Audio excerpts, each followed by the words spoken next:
Hey all, welcome to week 3.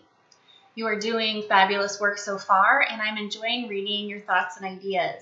I will be posting grades and feedback today and tomorrow, so be on the lookout for those. Please do carefully read your feedback because I'll be looking for growth from that feedback each week. As a reminder, the feedback for reflections, like your work, will be a little less formal than, of course, the formal essays. For reflections, I make sure you've included the required components, and in the feedback, I largely address the comprehensive effectiveness of your discussion, both the original post and the reply. When we do formal essays, the feedback is super specific, and I'll even make notes and suggestions for corrections or updates on your paper.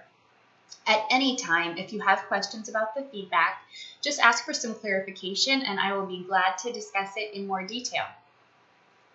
I'm also going to provide a detailed rubric in case there are any remaining questions about the grading and the requirements each week.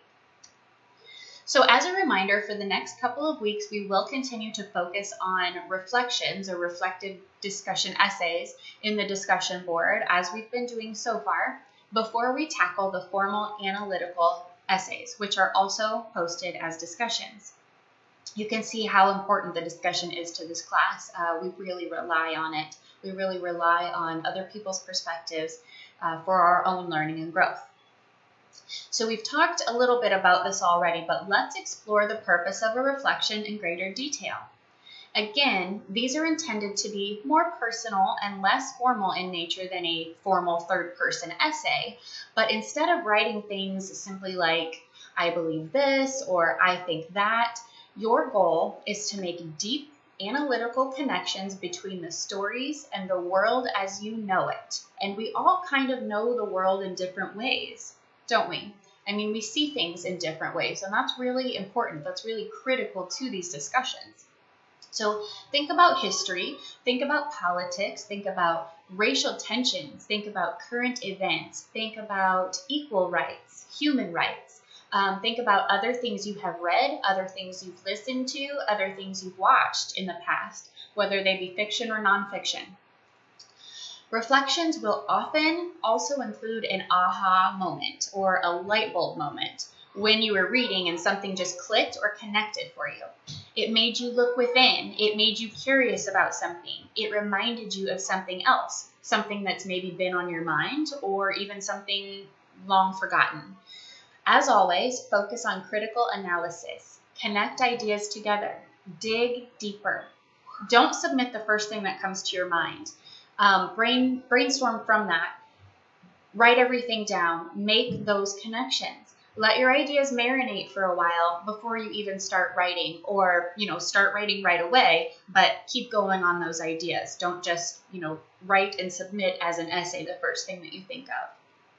Analyze why the characters do what they do, why the storyline progresses as it does, or even why you feel the way you feel as you read it. Provide examples. Include 1 or 2 direct quotes, just a phrase or single sentence, to specifically and directly support your ideas. We don't want to see random quotes picked from the stories. We want to see something that actually supports what you are saying. Make sure you review the grading criteria in our section called the documents as well. Now on to the stories. I'm really excited about these stories. Of course, I actually love all the stories that we read, but this week I think that there is an even greater purpose for what we're reading. Our stories for this week were both written with an intent to elicit strong reactions from their readers, and I think both authors were very successful in that endeavor. You will likely find the stories offensive, sometimes heartbreaking, and at times even uplifting. I hope, again, you'll explore why you're reacting the way you're reacting. You should also think about the time periods in which these stories were written, as we do every week, along with the societal and cultural values and experiences from these times that may have influenced the authors and their characters alike. Again, what do you know about history that you can connect to these stories? What do you know about people in general, about the way they operate, the way they behave, the way they feel, what fuels them? Always be thinking about the human condition.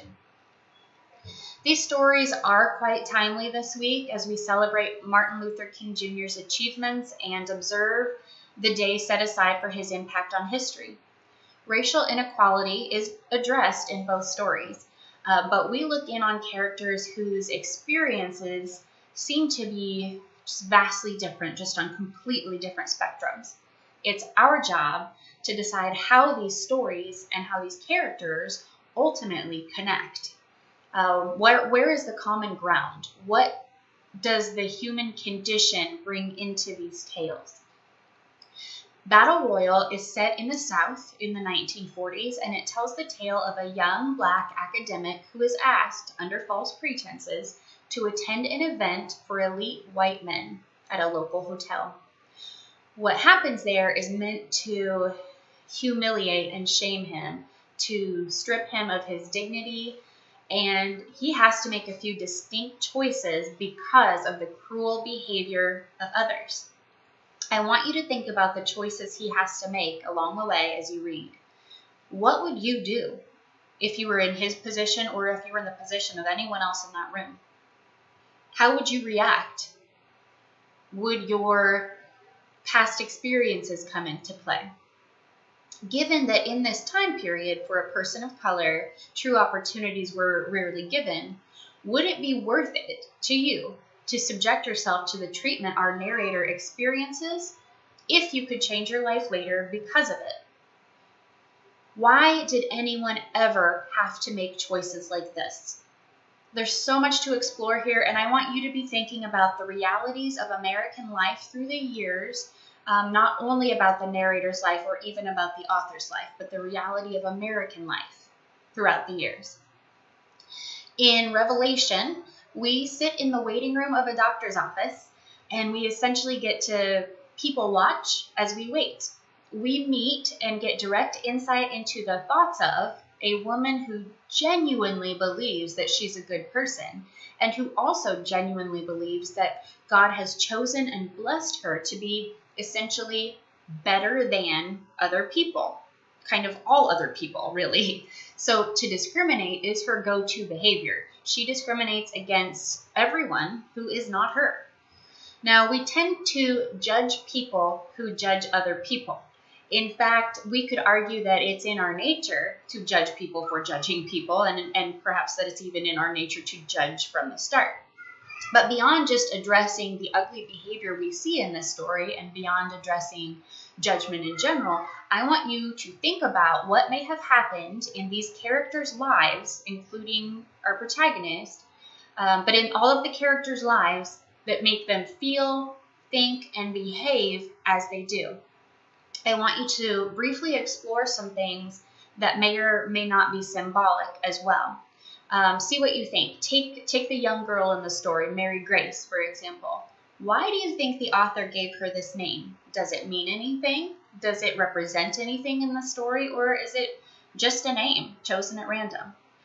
Mary Grace also does something specific to our protagonist, and I want you to think about why she does this particular thing and what else it could possibly mean.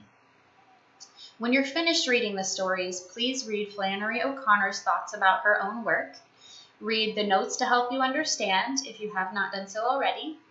Of course, take the quiz and write your reflective essay for the discussion.